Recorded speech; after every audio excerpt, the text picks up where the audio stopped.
आजा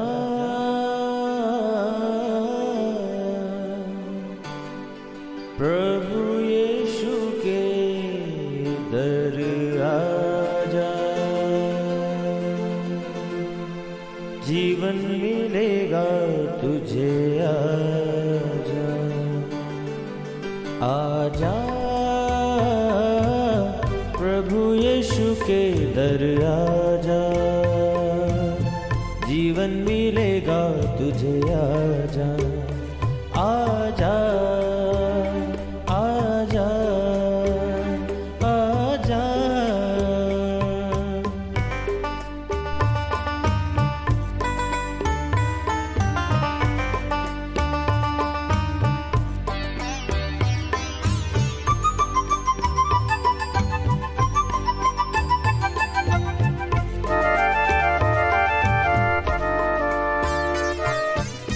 दिल पे जो तेरे बड़ा बोझ है, सारी उम्र का एक रोग है।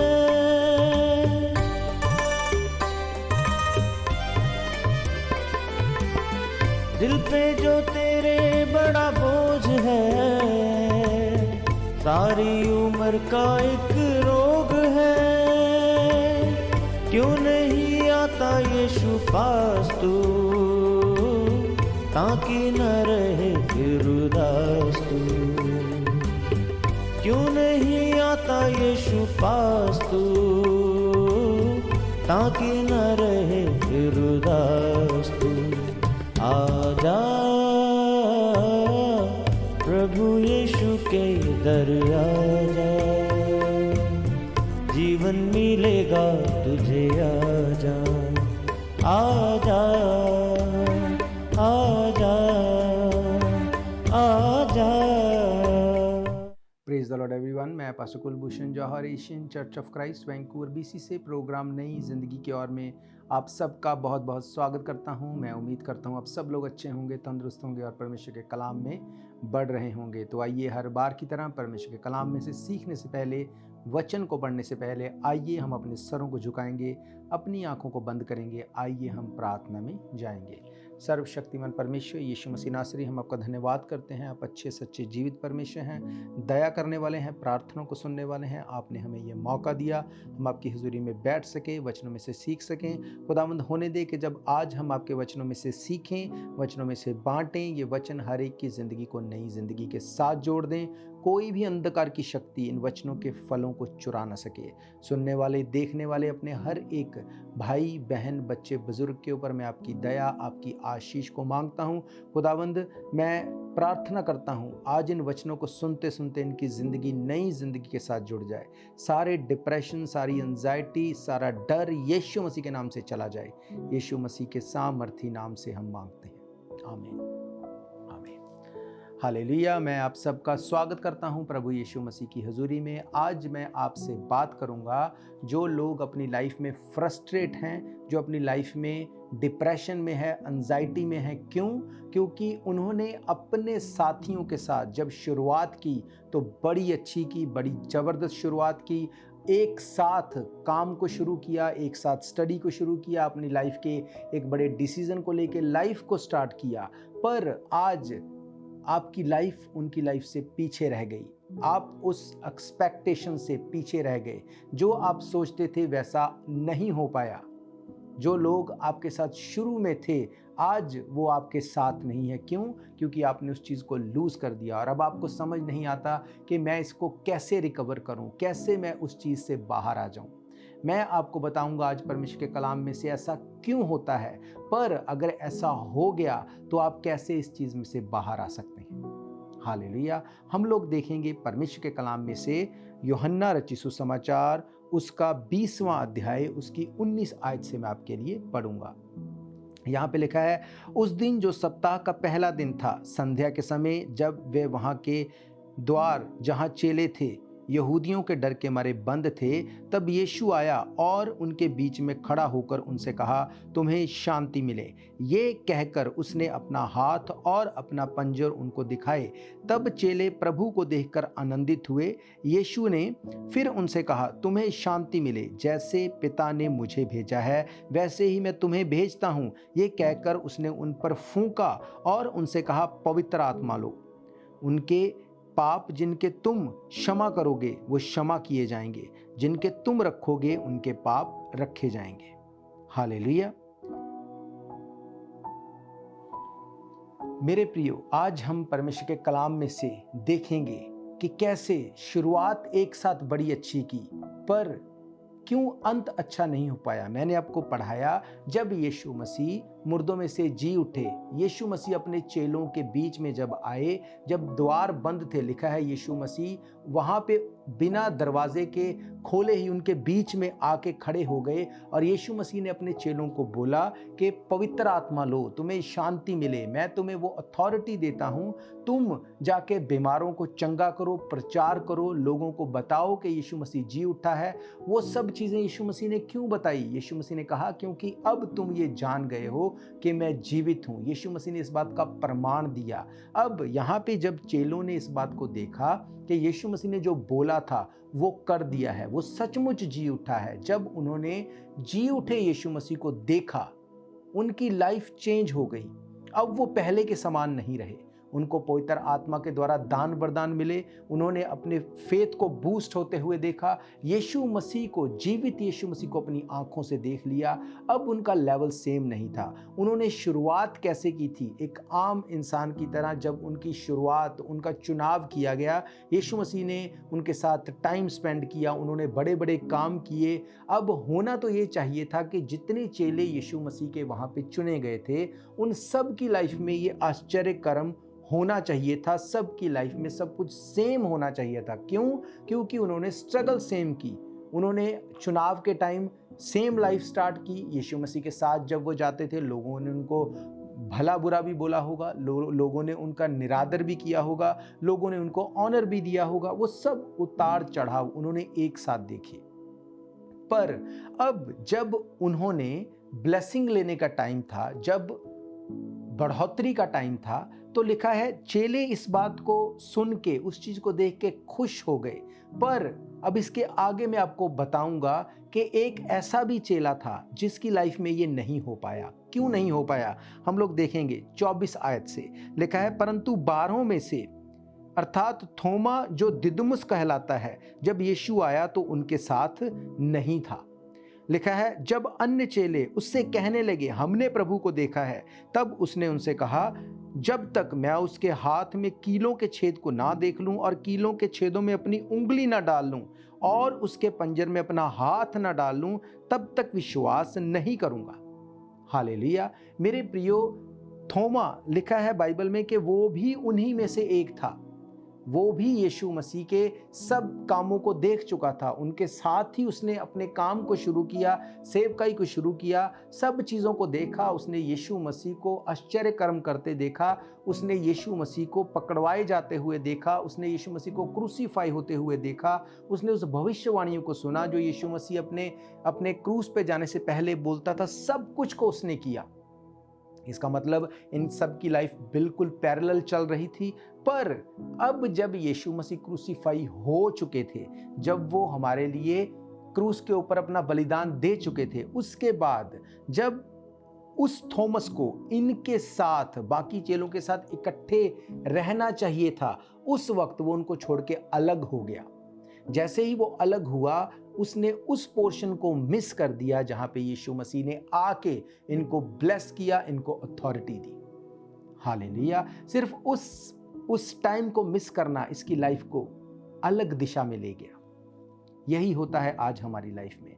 हम लोग रुकेंगे एक ब्रेक के लिए। ब्रेक के बाद हम परमेश्वर के वचनों के गहरे भेदों को देखने वाले हैं।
स्वागत है आप सबका प्रभु यीशु मसीह की हजूरी में। मैंने आपको बताया परमेश्वर के कलाम में से कि कैसे जब शुरुआत एक साथ करने के बाद भी कुछ लोग उस मुकाम तक नहीं पहुंच सकते जो उनकी लाइफ में एक्चुअली वो चाहते हैं हम पहुंच जाएं। यहाँ पे लिखा है कि सब चेले एक जगह थे पर थॉमस वहाँ पे नहीं था। थॉमस का उस टाइम पे जब उसको उस जगह पे होना चाहिए था, उसको मिस कर देना उसकी लाइफ में एक बड़ा टर्निंग पॉइंट ले आता। मैंने आपको पढ़ाया आगे, जब चेलों ने थॉमस को बताया कि हमने प्रभु को देखा है, वो जी उठा है, अब उसके माइंड में डाउट आने लगा। उसने कहा नहीं नहीं नहीं, जब तक मैं नहीं देख लूँगा मैं फेथ नहीं करूँगा, जब तक उसके पंजर में मैं उंगली नहीं डाल लूँगा मैं फेथ नहीं करूँगा, उसके छिदे हुए हाथों को जब तक मैं देख नहीं लूँगा मैं फेथ नहीं करूँगा। इसका मतलब उसकी लाइफ में ये डाउट आना नहीं चाहिए था। क्यों? क्योंकि उसने यीशु मसीह के सारे कामों को देखा था। उसको ये भी पता था कि चेले झूठ नहीं बोल रहे, चेलों ने सचमुच उसे देखा होगा, पर अब उसका फेथ का लेवल सेम नहीं रहा। अब उसको स्ट्रगल करनी पड़ी अपने फेथ में कि क्या सचमुच यीशु मसीह जी उठा है, क्या सचमुच यीशु मसीह आया था, क्या सचमुच यीशु मसीह ने इनको अथॉरिटी दी है। क्यों ऐसा हुआ? क्योंकि वो उस समय उनसे अलग हो गया था जिस समय उसको एक साथ रहना था। मीन्स अपनी संगति को उसने डिफरेंट कर लिया जिस समय उसे सेम संगति में रहना था। जब एक पेड़ जब उसको हम लगाते हैं, अगर हम कहें कि हम जब वो पौधा था तब से उसको फीड कर रहे हैं, उसकी डालियां उसकी शाखाएं उसके साथ जुड़ी हुई थी, जब वो पेड़ बन गया, जब फ्रूट देने का टाइम आया, अगर उस समय कोई शाखा कोई ब्रांच टूट जाए और उसके बाद उसको लगे कि मुझ में फ्रूट क्यों नहीं लग रहे, तो उसको समझ जाना चाहिए क्योंकि मैं पेड़ के साथ नहीं हूं। यही यीशु मसीह ने कहा। उसने कहा जब तक तुम मेरे साथ जुड़े हो तुम फ्रूटफुल रहोगे। अगर कोई डाली मुझ में नहीं है वो फल नहीं सकती। थॉमस को यहाँ पे स्ट्रगल करनी पड़ी, उसका रिजल्ट सेम नहीं था क्योंकि उसने अपने आप को अलग कर लिया उस वक्त जब उसको उनके साथ रहना चाहिए था। अपनी लाइफ में जब हम अपनी लाइफ में ब्लेस होते हैं, हम अपनी ब्लेसिंग के साथ तो जुड़े रहते हैं पर परमेश्वर से अलग हो जाते हैं। हमें लगता है सब कुछ सही है, सब कुछ अच्छा हो रहा है और ये अच्छा ही होगा, पर जब हम परमेश्वर से अलग हो जाते हैं, जब हम परमेश्वर को छोड़ देते हैं, तब हमारा रिजल्ट धीरे धीरे फर्क होना शुरू हो जाता है। तब हमारा फाइनेंस गड़बड़ाने लगता है, तब फैमिली में कुछ ट्रबल आनी शुरू होती है, बॉडी में ट्रबल आनी शुरू होती है। क्यों? ऐसा क्यों? क्योंकि शैतान भी जानता है कि आपने परमेश्वर के नाम से इन कामों को शुरू किया। अब अगर आपने परमेश्वर को छोड़ दिया, अब वो आपके ऊपर अटैक करेगा। क्यों? ताकि आपके मन में डाउट लेके आए कि क्या सचमुच यीशु मसीह जीवित है, क्या मैं सचमुच यीशु मसीह पे जिस पे फेथ करता हूँ वो हील कर भी सकता है कि नहीं, मेरे हालात चेंज हो भी सकते हैं कि नहीं। जब डाउट आता है तो अपने आप को आप और अलग कर लेते हैं और डेविल आपके माइंड में डालेगा कि नहीं नहीं नहीं, कुछ भी सही नहीं है, ये चर्च जाना कुछ भी सही नहीं है, बाइबल को पढ़ने की ज़रूरत नहीं, प्रार्थना करने की ज़रूरत नहीं। आपका रिजल्ट मैच नहीं कर सकता फिर उन लोगों के साथ जो आज भी यीशु मसीह में खड़े हुए हैं। हालेलुया। इसका मतलब रेगुलर प्रार्थना करना, वचन पढ़ना, फास्टिंग करना, परमेश्वर के वचन के ऊपर मेडिटेट करना, आपको हमेशा इसको अपनी लाइफ का अटूट अंग बनाना है। हालेलुया। 14 अध्याय को अगर आप पढ़ेंगे, वहां पे बताया गया है यहूदा इस्करियोती के बारे में। वहां पे लिखा गया कि यहूदा इस्करियोती जिसने यीशु मसीह को पकड़वाया, लिखा है कि वो एक अपोस्टोलिक कॉल के साथ था। उसने भी बीमारों को हील किया होगा, उसने भी सुसमाचार को प्रचार किया होगा, पर एक टाइम आया जब वो उस मंडली से अलग हो गया। कैसे? बाइबल बताती है जब यीशु मसीह को पकड़वाए जाने पे थे, उसने अपने चेलों को बताया कि तुम में से एक है जो मुझे पकड़वाएगा। लिखा गया है, हम देखेंगे यूहन्ना की इंजील 13 अध्याय उसकी 25 आयत में, तब उसने उसी तरह यीशु की छाती पर झुकते हुए उससे पूछा, यानी यूहन्ना ने पूछा, प्रभु वो कौन है जो तुझे पकड़वाएगा? उसने कहा, यीशु ने उत्तर दिया, जिसे मैं ये रोटी का टुकड़ा डुबो कर दूंगा। और उसने टुकड़ा डुबोकर शिमोन इस्करियोती के पुत्र यहूदा को दिया। टुकड़ा लेते ही शैतान उसके मन में समा गया। तब यीशु ने उससे कहा, जो तू करता है तुरंत कर। परंतु बैठने वालों में से किसी ने ना जाना उसने ये बात उससे किस लिए कही। यहूदा के पास थैली रहती थी, इसलिए किसी ने समझा कि यीशु उससे कह रहा है कि जो कुछ हमें पर्व के लिए चाहिए वे मोल ले, या ये कि कंगालों को कुछ दे। अतः वह टुकड़ा लेकर तुरंत चला गया और ये रात्रि का समय था। हालेलुया। मेरे प्रियो, वो टुकड़ा लेके वो प्रभु भोज के टाइम पे उसको वहीं रहना चाहिए था, पर जब रिजल्ट लेने का टाइम था, वो टुकड़ा लेके वहां से अलग हो गया, उसने अपना ट्रैक चेंज कर लिया और फिर कभी भी वो उस ट्रैक पे वापस नहीं आ पाया। थॉमस उस ट्रैक पे वापस आ पाया, क्यों?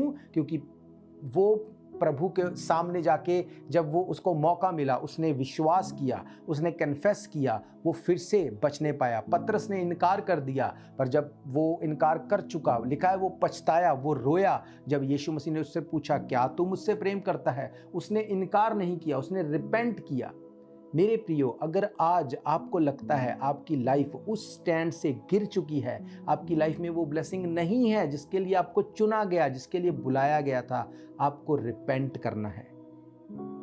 यीशु मसीह ने कहा, पवित्र आत्मा लो। यीशु मसीह ने अथॉरिटी दी आपको और मुझे, यीशु मसीह ने अथॉरिटी दी है। आपने बड़ी अच्छी शुरुआत की, पर परिवार के प्रेशर की वजह से, समाज के प्रेशर की वजह से, अपने अलग सोच की वजह से आपने उसको पीक पे जाके, जब फ्रूट मिलने का टाइम था, आपने छोड़ दिया। जब उस पौधे को आप पेड़ तक बना के ले गए, जब फ्रूट मिलने का टाइम था, उस ब्रांच को आपने अलग कर दिया। वो कभी फ्रूट नहीं लेके आ सकती। उसके बाद सिर्फ आपके मन में एक पछतावा रहेगा, गिल्टीनेस रहेगी, जो परमेश्वर की ओर से नहीं है। हालेलुया। यहूदा एक अपोस्टलिक कॉलिंग के चलते उसकी लाइफ थी, वो बड़े कामों को उसने किया और बड़े कामों को करने के लिए उसका चुनाव हुआ था, पर लिखा है रोटी का टुकड़ा देते ही वो अलग हो गया। जैसे ही आप परमेश्वर से अलग हो जाते हैं, फिर परमेश्वर कुछ नहीं कर सकते। यही डेविल की, यही उसकी स्कीम रहती है। वो आपसे नफरत नहीं करता, वो नफरत करता है कि आपके थ्रू और लोगों को भी गिराया जाए। इसीलिए यीशु मसीह ने कहा, चोर सिर्फ इसलिए आता है चोरी करे, मारे, घात करे और नाश करे। हालेलुया। हम लोग रुकेंगे एक ब्रेक के लिए। ब्रेक के बाद मैं आप सबके लिए दुआ करूंगा।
स्वागत है आप सबका प्रभु यीशु मसीह की हजूरी में। हम देख रहे हैं परमेश्वर के कलाम में से कि क्यों जब आपने शुरुआत की, बड़ी अच्छी से शुरुआत की, पर क्यों आज आपकी लाइफ उन ब्लेसिंग्स को मैच नहीं करती, क्यों आज आपकी स्ट्रगल ने आपको दबा दिया है। बाइबल कहती है हमें संगति में रहना है। इसीलिए परमेश्वर के वचन में लिखा है, प्रेरितों के काम में लिखा कि पहली सदी की कलीसिया एक दूसरे के साथ मिलके रोटी तोड़ने में, प्रेरितों से शिक्षा पाने में, एक दूसरे के साथ संगति रखने में लौलीन रहते थे। क्यों? क्योंकि ये बात बहुत ज़रूरी है। अगर आप संगति में, फेलोशिप में रहेंगे, अगर आप परमेश्वर के साथ जुड़े रहेंगे, आप आराधना करेंगे, फास्टिंग करेंगे, वचन को पढ़ेंगे, रेगुलर आप ये करेंगे, आप कभी भी अपने माइंड को डाइवर्ट नहीं होने देंगे।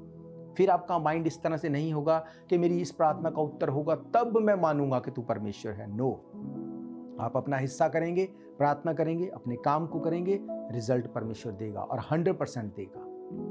हालेलुया। बहुत से लोग उस टाइम पे जब रिजल्ट मिलने का टाइम होता है वो अपने ट्रैक को अलग कर देते हैं। अगर आप उस ट्रैक को चेंज कर देंगे, आप कभी भी उस मंजिल तक नहीं पहुंच सकते जो परमेश्वर ने आपके लिए रखी। एक और हिस्से को मैं आपके लिए पढ़ूंगा, दूसरा शमूएल उसका 11 अध्याय। वहां पे लिखा है, फिर उस समय राजा लोग युद्ध करने के लिए निकला करते थे। उस समय अर्थात वर्ष के आरंभ में दाऊद ने योआब को, जो उसके संग अपने सेवकों और समस्त इस्राएलियों को भेजा, और उन्होंने अम्मोनियों को नाश किया और रब्बा नगर को घेर लिया। परंतु दाऊद यरूशलेम में रह गया। सांझ के समय दाऊद पलंग पर से उठकर राजभवन की छत पर टहल रहा था, और छत पर से उसको एक सुंदर स्त्री जो नहा रही थी दिखाई पड़ी। मेरे प्रियो, बाइबल बताती है ये समय था जब दाऊद को लड़ाई में होना चाहिए था, पर वो खुद लड़ाई में नहीं गया। उसने अपने लोगों को भेज दिया और वो अपने घर पे आराम करने लगा। उसी दौरान डेविल ने उसको एक ट्रैप फेंका। उसने अपनी छत पे से बैतशबा को देखा और वो उस ट्रैप में फंस गया। उसकी शुरुआत कितनी जबरदस्त थी। बाइबल बताती है सब भाइयों में से छोटा था, उसके बावजूद परमेश्वर ने शमूएल को भेजा कि जा उसका अभिषेक कर। जिसके मुंह से लाली झलकती थी, उसने गोलियत को मारा, उसने बड़े काम किए, पर वो ट्रैप में फंस गया। क्यों? जब उसको लड़ाई में होना चाहिए था, वो अपने घर पे आराम कर रहा था। शुरुआत बड़ी अच्छी थी, पर वो जानता था कि मैंने गलती की। इसीलिए वो बोलता है भजन संहिता 51 में, परमेश्वर अपना पवित्र आत्मा मुझसे अलग ना कर, तू मुझे फिर से पवित्र आत्मा से अभिषेक कर, जूफा से धो के मुझे शुद्ध कर, मेरी हड्डियों को तू फिर से वही ताजगी दे दे। हालेलुया। मेरे प्रियो, अगर आपकी शुरुआत अच्छी थी, आप उस मुकाम तक नहीं पहुंचे, today is the day for you. अपने किए गए कामों से तौबा करो, फिर से परमेश्वर के साथ अपने रिलेशन को बनाओ, फिर से रिपेंट करो, अपने आप को रीडेडिकेट करो, ताकि परमेश्वर आपको यूज कर सके। मेरे प्रियो, परमेश्वर आज भी आपसे उतना ही प्रेम करता है। वो आज भी आपको यूज करना चाहता है। अगर आप एक स्टेप आगे लेंगे, वो आगे बढ़ के आपको वेलकम करेगा और आपकी लाइफ सेम नहीं होगी। Don't be discourage, don't be feel guilty. Repent करो ताकि परमेश्वर अपनी योजना को आपके ऊपर जाहिर करे और आपको फिर से यूज कर सके। उसने थॉमस को यूज किया, उसने पतरस को यूज किया, उसने डैनियल को, दाऊद को, उसने अलग अलग दासों को यूज किया। वो आपको भी करने वाला है। आइए अपनी आंखों को बंद करेंगे, अपने सरों को झुकाएंगे। मैं आप सबके लिए दुआ करूंगा।